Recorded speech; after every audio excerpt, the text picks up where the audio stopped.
স্বৈরাচারী আওয়ামী লীগ সরকারের সময়ের ৩০০ কোটি টাকার স্বেচ্ছাচারী প্রকল্প বাতিল করেছে বেসামরিক বিমান চলাচল কর্তৃপক্ষ বেবিচক। সম্ভাব্যতা যাচাই না করা, বিমার কাগজ না থাকা এবং উন্নয়নমূলক কাজের বিষয়ে অর্থ মন্ত্রণালয়ের বাধ্যবাধকতা না মেনেই এসব প্রকল্প নেওয়া হয়েছিল বলে জানিয়েছে বেবিচক। এভিয়েশন বিশ্লেষকরা বলছেন, এমন অর্থ অপচয় প্রকল্প কোনোভাবেই গ্রহণযোগ্য নয়। নিয়ামুল আজিজ সাদেকের রিপোর্ট। রাজনৈতিক বিবেচনায় সরকারি অর্থ অপচয় করে এ ধরনের উচ্চাভিলাষী প্রজেক্টগুলো নেওয়া হয়েছিল। মূলত এই জায়গাটি হচ্ছে একটি সরকারি মসজিদ, যে মসজিদটিকে এ ধরনের স্থাপনার মাধ্যমে প্রায় 1 কোটি টাকার বেশি হাতিয়ে নেওয়া হয়েছিল। ঠিকাদারদের সেই কার্যক্রমগুলো ইতিমধ্যে বন্ধ করা হয়েছে, যার ফলে সাশ্রয় হয়েছে 350 কোটি টাকা। মসজিদের জায়গায় জাদুঘর করে কাঠের বিমান আকৃতির এই প্রকল্পের নাম ইন্টেরিয়র ডেকোরেশন অফ মিউজিয়াম। রাজধানীর কুর্মিটোলায় বেবিচকের এই কাজের জন্য আগের সরকারের ঘনিষ্ঠ নাম সর্বস্ব ঠিকাদার প্রতিষ্ঠান msunitplus.com ইতিমধ্যে ৭৯ লাখ টাকা বিল উঠিয়ে নিয়েছেন। আরও ৮০ লাখের বেশি বিল গ্রহণে তাগাদা দিচ্ছে প্রতিষ্ঠানটি। পরবর্তীতে মসজিদের জায়গা দখল করে বেবিচকের প্রধান কার্যালয়ের পাশেই আরেকটি প্রকল্প নেওয়া হয় 23 কোটি টাকার বেশি অর্থ বরাদ্দের জন্য। আমি মনে করি যে এটা সঠিক সিদ্ধান্ত হয়েছে, যেগুলো অপ্রয়োজনীয় যেসব প্রজেক্টগুলো আছে সেগুলো বাদ দিয়ে বরং দেশের মধ্যে যেসব অব্যবহৃত এয়ারপোর্টগুলো রয়েছে সেইগুলোকে সচল করার ব্যাপারে, যেমন বগুড়া যে সিদ্ধান্ত নিয়েছে সিভিল এভিয়েশন সচল করার ব্যাপারে অত্যন্ত আমি মনে করি প্রশংসা দাবিদার। বগুড়া এয়ারপোর্ট চালু করতে পারেন, তারপর লালমনিরহাট, শমশেরনগর।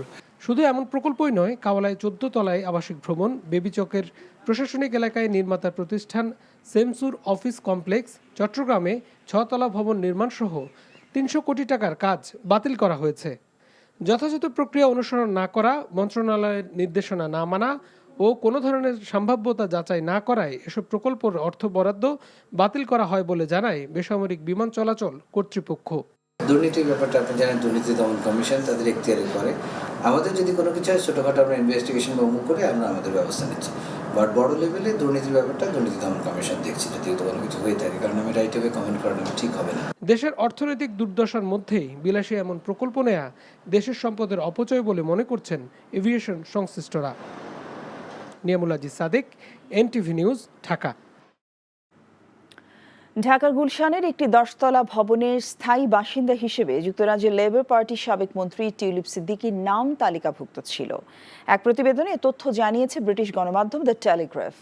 সিদ্দিকস নামের ভবনটি টিউলিপের পরিবারের নামানুসারে করা হয় বলেও প্রতিবেদনে উল্লেখ করা হয়। টেলিগ্রাফ বলছে, এর মাধ্যমে বাংলাদেশে টিউলিপ সম্পর্কিত 5টি সম্পদের খোঁজ পাওয়া গেল, যদিও এর আগে লেবার পার্টি দাবি করেছিল বাংলাদেশে টিউলিপের কোনো সম্পদ নেই। লেবার পার্টির এমপি টিউলিপ ভারতে পালিয়ে যাওয়া বাংলাদেশের সাবেক প্রধানমন্ত্রী শেখ হাসিনার ভাগ্নি এবং শেখ রেহানার মেয়ে।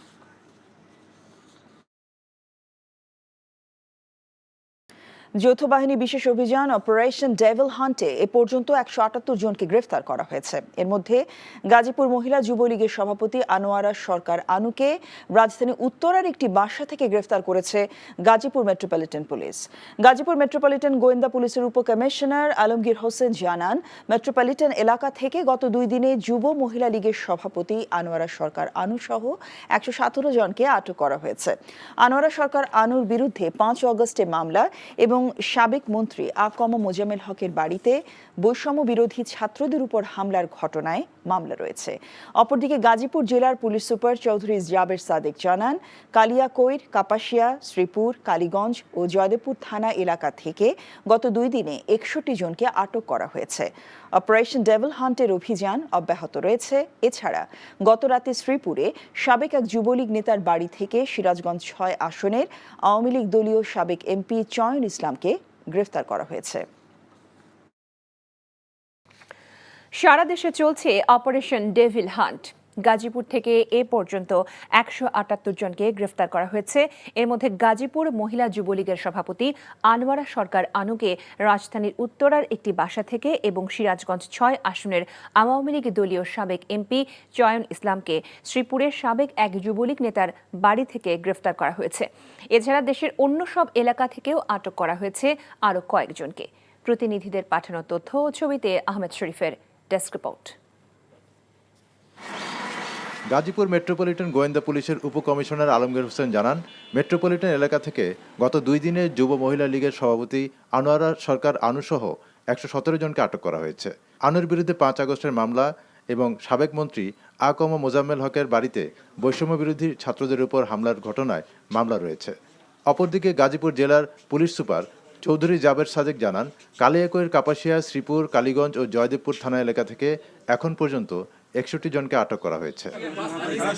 আর গতরাতে শ্রীপুরের সাবেক এক যুবলীগ নেতার বাড়ি থেকে সিরাজগঞ্জ 6 আসনের আওয়ামী লীগ দলীয় সাবেক এমপি চয়ন ইসলামকে গ্রেপ্তার করা হয়েছে। রাজশাহীতে হরগ্রাম ইউনিয়ন যুবলীগের ওয়ার্ড সহ সভাপতি নয়ন শেখ সহ 4 আওয়ামী লীগ কর্মীকে গ্রেপ্তার করা হয়েছে।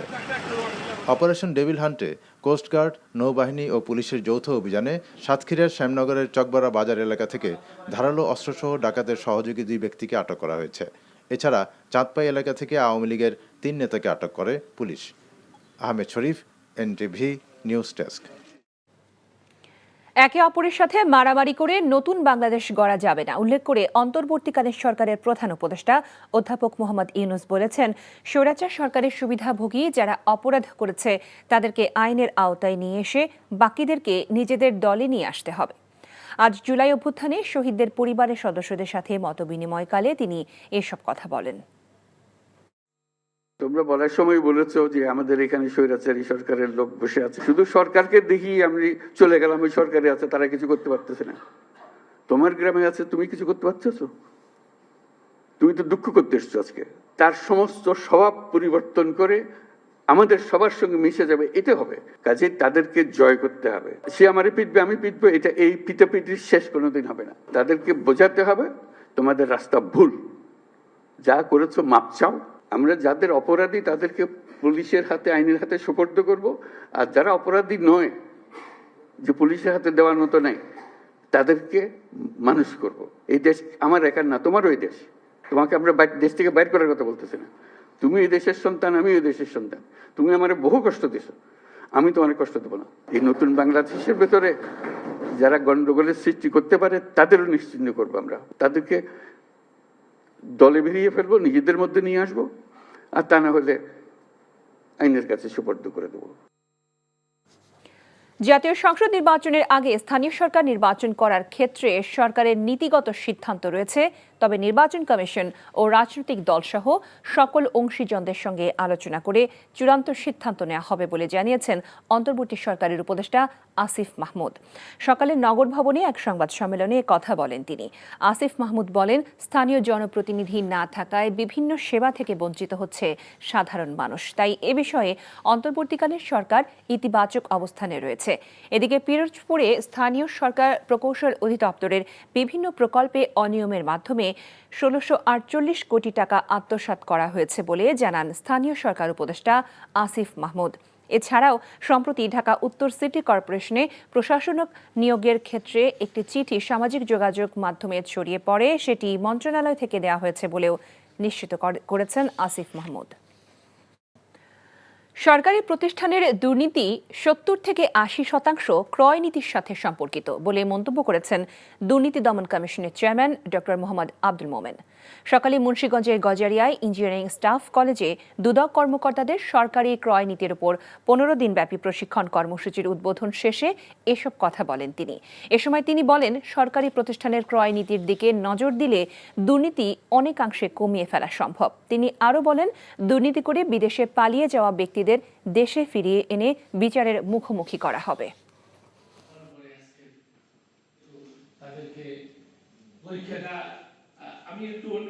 দুর্নীতিগুলির একটা বড় উৎস হচ্ছে প্রকিউরমেন্ট, ক্রয়। তো আমরা যদি ক্রয় পদ্ধতিটা সম্পর্কে সচেতন থাকি, বাজার মূল্য সম্পর্কে সচেতন থাকি, আমরা যে জিনিসটা ক্রয় করছি সেটা আমাদের দরকার কিনা সে ব্যাপারে সচেতন থাকি, তাহলে এই ব্যাপারে দুর্নীতি অনেকাংশে লাঘব করা সম্ভব। আমাদের দুদকের বিভিন্ন মামলার অনেক আসামি এখনো পলাতক আছেন, কেউ তো দেশ ছেড়ে চলে গেছেন। আমরা চেষ্টা করবো সেসব আসামিকে আমরা যাতে বিচারের কাঠগড়ায় দাঁড়া করাতে পারি। সাবেক প্রধানমন্ত্রী শেখ হাসিনার ছেলে সজীব ওয়াজেদ জয়কে অপহরণ ও হত্যা চেষ্টা মামলায় সাজার বিরুদ্ধে করা আপিলে খালাস পেয়েছেন আমার দেশ পত্রিকার সম্পাদক মাহমুদুর রহমান। ঢাকার চতুর্থ অতিরিক্ত মহানগর দায়রা জজ তারিক এজাজের আদালত এ রায় দেন। সাংবাদিক মাহমুদুর রহমানের উপস্থিতিতে আদালত এ রায় ঘোষণা করেন। সজীব ওয়াজেদ জয়কে অপহরণ এবং হত্যা চেষ্টার মামলায় 2023 সালের 17 আগস্ট ঢাকার অতিরিক্ত চিফ মেট্রোপলিটন ম্যাজিস্ট্রেট আসাদুজ্জামান নূরের আদালত আমার দেশ পত্রিকার সাবেক ভারপ্রাপ্ত সম্পাদক মাহমুদুর রহমান ও সাংবাদিক শফিক রেহমান সহ 5 জনকে পৃথক 2 ধারায় 7 বছরের সশ্রম কারাদণ্ড দেন। ছিলাম, আমি সারেন্ডার করেছি, বিদেশ থেকে এসে জেলখানায় গেছি, আদালতে মামলা করেছি, মামলা করে আজকে আমি মামলায় রায় পেয়েছি। এই মামলায় খালাস দিয়েছে আমাকে, এবং এই মামলা যে ভুয়া সেটা নিশ্চয়ই জজ বুঝতে পেরেছেন। আমরা যেটা জানতে পারবো রায় পড়বার পরে। বায়ু দূষণের তালিকায় শীর্ষে অবস্থানে উঠে এসেছে রাজধানী ঢাকা। দ্বিতীয় অবস্থানে লাহোর আর তৃতীয় অবস্থানে রয়েছে দিল্লি। সকালে বায়ুর মান পর্যবেক্ষণকারী সংস্থা এয়ার কোয়ালিটি ইন্ডেক্সের সূচক থেকে এ তথ্য জানা গেছে। তালিকার শীর্ষে অবস্থান করা ঢাকার বায়ুর মান স্কোর 541, অর্থাৎ এখানকার বায়ুর মান খুবই বিপজ্জনক পর্যায়ে রয়েছে। দ্বিতীয় অবস্থানে থাকা লাহোরের বায়ুর মানের স্কোর 247, তৃতীয় অবস্থানে রয়েছে ভারতের দিল্লি। এই শহরটির দূষণ স্কোর 225, অর্থাৎ এখানেও বায়ুর মান খুবই অস্বাস্থ্যকর। তালিকায় এরপরে রয়েছে ভিয়েতনামের হ্যানয়। 151 থেকে 200 পর্যন্ত স্কোর অস্বাস্থ্যকর হিসেবে বিবেচিত হয়। স্কোর 201 থেকে 300 হলেই খুবই অস্বাস্থ্যকর বলে বিবেচনা করা হয়। এছাড়া 301-এর বেশি হলে তা দুর্যোগপূর্ণ। রমজানকে সামনে রেখে ছোলা, খেজুর সহ 5 ধরনের পণ্য বিক্রি শুরু করেছে সরকারি বিপণন সংস্থা trading corporation of Bangladesh TCB.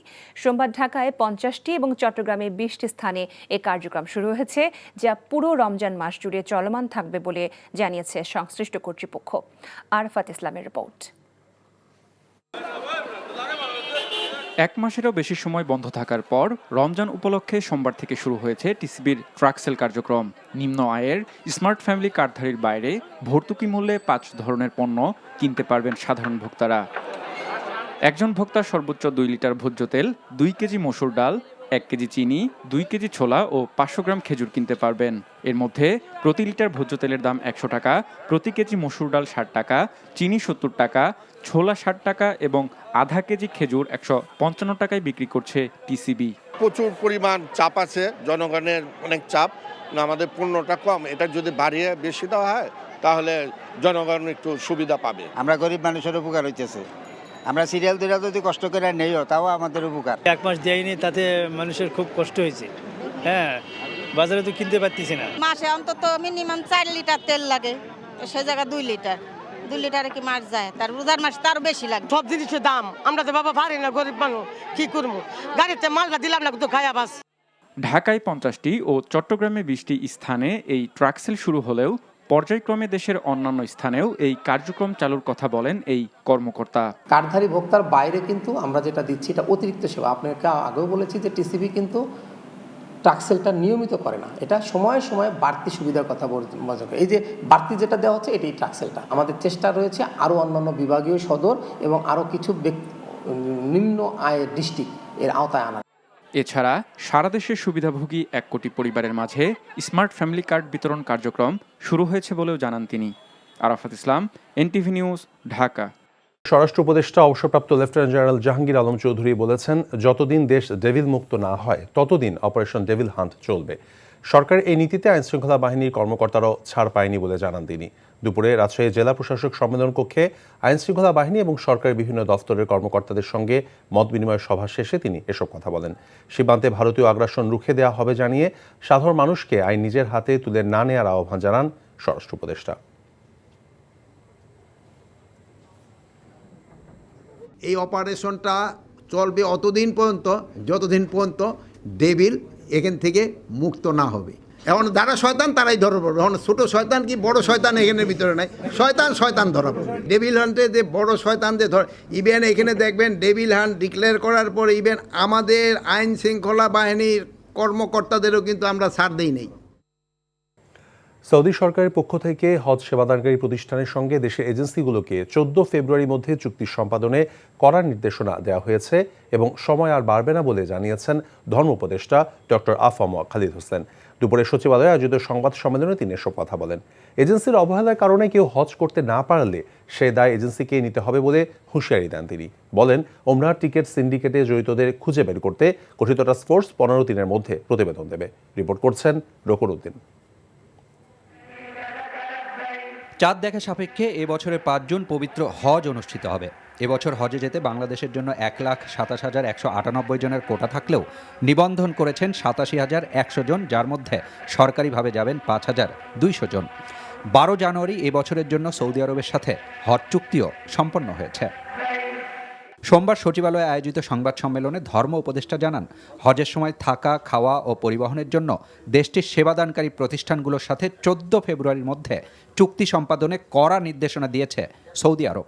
তবে সমস্যা হচ্ছে 70টি লিডিং এজেন্সির মধ্যে এখন পর্যন্ত 38টির এই চুক্তি সম্পাদনের ক্ষেত্রে অগ্রগতি আছে। এর আগে ওনারা চিঠি দিয়েছেন, চিঠির ভাষাও একটা কড়া, ডেডলাইন 14 ফেব্রুয়ারি, এবং এটা কোনোভাবেই বাড়ানো হবে না। এজেন্সির অবহেলা বা গাফিলতির কারণে কোনো হজ যাত্রী, নিবন্ধিত হজ যাত্রী হজ করতে না পারলে সে দায় সংশ্লিষ্ট এজেন্সিকে নিতে হবে। এই দায় কোনোভাবে সৌদি সরকার কিংবা বাংলাদেশের ধর্ম বিষয়ক মন্ত্রণালয় বহন করবে না।